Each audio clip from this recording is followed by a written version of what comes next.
En so sê die woord dat die sonde van die mense tot aan die troon van Jahwe gekom. En dan besef hy, daar's net een genadeprys. Want daai hoëpriester, en ek het al met die ander studies is ons met dit besig, daai hoëpriester, vernaam die Hebreërs studie, die hoëpriester moes eers vir homself 'n offer bring. Moes eers vir homself 'n offer bring, voordat hy vir die volk 'n offer kan bring. So hy het net soveel sonde soos die volk gehad. Maar ons sal 'n hoëpriester kry in Jahwe, wat 'n besnydenis kom uitvoer wat nie met hande gedoen is nie. Wat die man en die vrou sal intrek, volgens Galasië 3:26-29. Volgens Romeine 6 vers 1 tot 12. Volgens Handelinge 2 vers 36 tot 41. En so kan ek aanhou om die skrifte te quoteer vir jou. Johannes 3 vers 1 tot 12. Dit alles te doen met die onderdompeling. Maar weet jy wat? Die vrouens het deel daarin. Halleluja.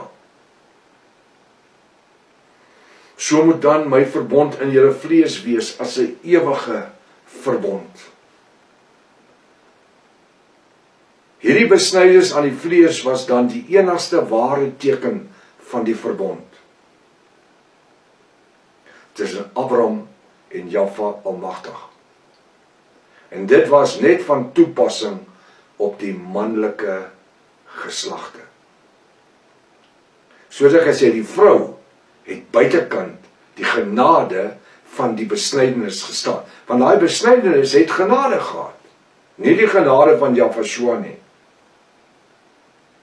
Daai besnydenis was 'n teken van heiligheid. Dit was die teken van ek behoort aan iets. Ek het deel aan iets. En weet jy, vandag die ortodokse Jode het nog net al wat hulle het is iets wat besny is.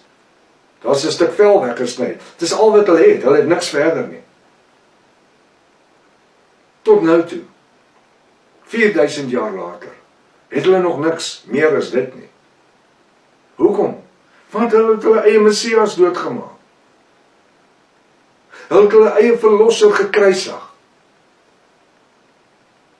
Die Bybel sê nêrens dat Jahwe vir die sondes van die wêreld kom sterf nie.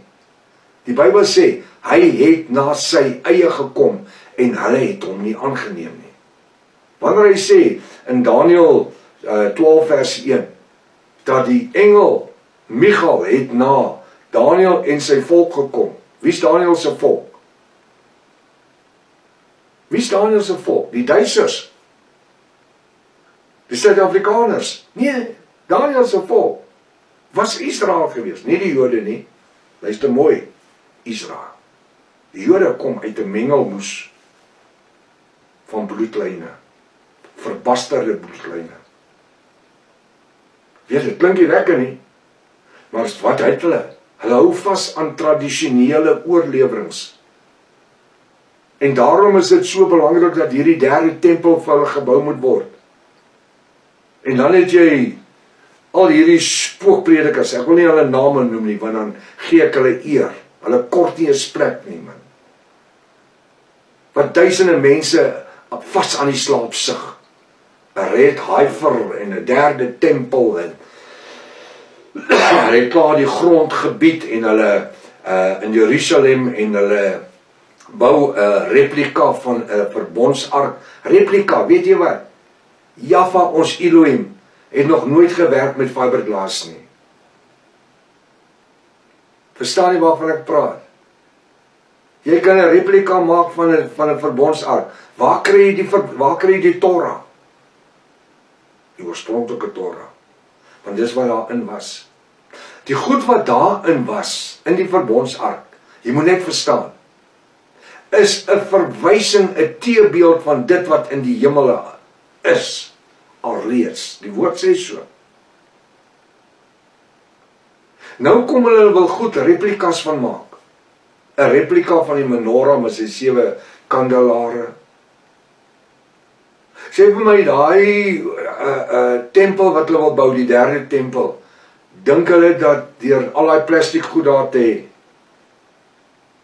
gaan die wolk, die rookkolom afbring? Julle het 'n surprise, my ou. Julle gaan van hierdie rookmasjiene moet kry en hulle aansit, want dan gaan niks van bo af kom nie. Hoekom? Want Yahshua het 2000 jaar gelede sy seun gegee met spykers in sy hande. Om hierdie verbonde en 613 wette van Moses tot niet gemaak. Die sabbate en die wette en die feeste en die maane en al die goed, het gaan alles oor geld. Dis waaroor het gaan. Jy kan doen net wat jy wil. Jy kan oor die goed praat, jy kan oor dit skryf. Dit kan nie die krag van Jahwe ooit weer afbring nie. So waarvoor wil jy dit hê? Om goed te voel. Om 'n tweede staat binne in Israel te stig, want dis nou 'n ortodokse staat wat gestig gaan word. Met sy eie Sanhedrin, sy raad van 70 of 71. Sy eie Sanhedrin, sy eie Ou Testamentiese wette. Hulle wil nie funksioneer onder demokratiese wette nie, onder demokratiese presidente nie. Hulle wil funksioneer onder 613 wette, wat daar nie is nie. Hulle kan dit nie namaak nie, hulle het nie die regte, ek wil nie sê goed nie, hulle het nie die regte bestanddele om Jahwe af te bring van bo af nie. So hoe gaan die rabbi of die hoofpriester 1 keer 'n jaar die sonde van die volk vergewe? Dit gaan 'n lekker godsdienst wees daai. Jy kan hoer en remoer net as jy wil. En jy moet net sorg dat jy 'n bokkie of duif het.